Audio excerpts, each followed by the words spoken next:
we are on top of that. I just have one more item, President Harrell, if you don't mind.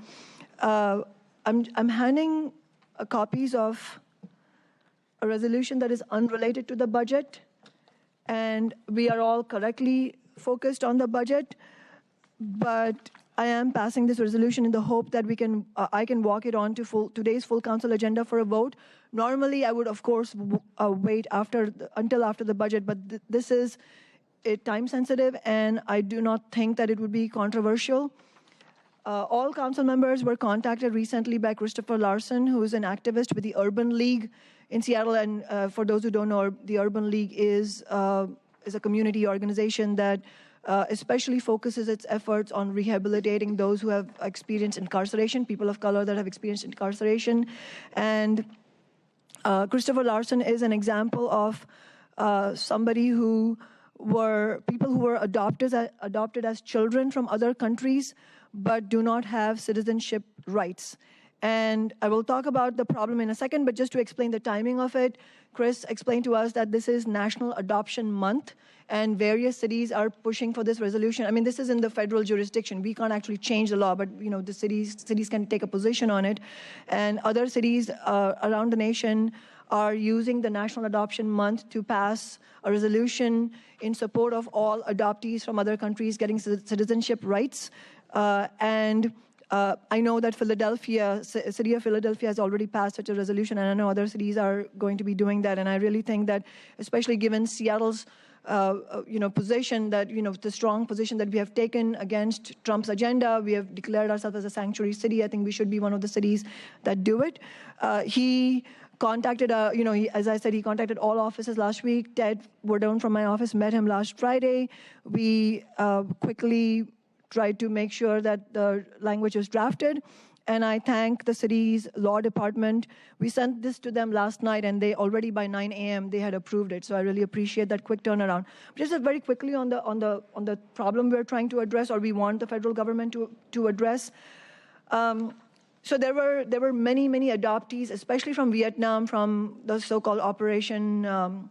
I mean, there was a whole program of adopting children that were left bereft of parenting after the war, and that was a good thing.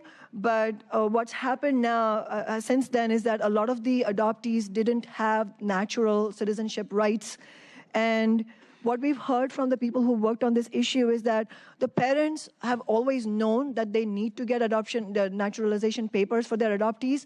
But what they have said, the parents have said all along, is that the adoption process itself is so time-consuming, stressful, and extremely expensive that when it comes to naturalization, they put it off and they just don't do it because it's too much for those families.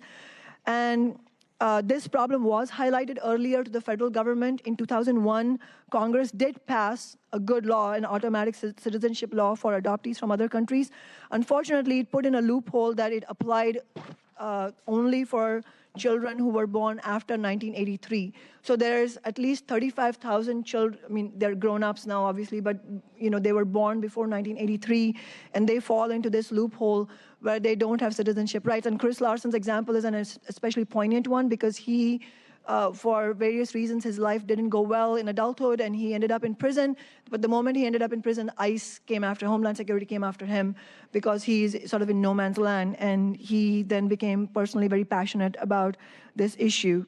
So this resolution, what it does is it states City of Seattle's intent that we want this loophole to be closed. We urge the federal government to close this loophole.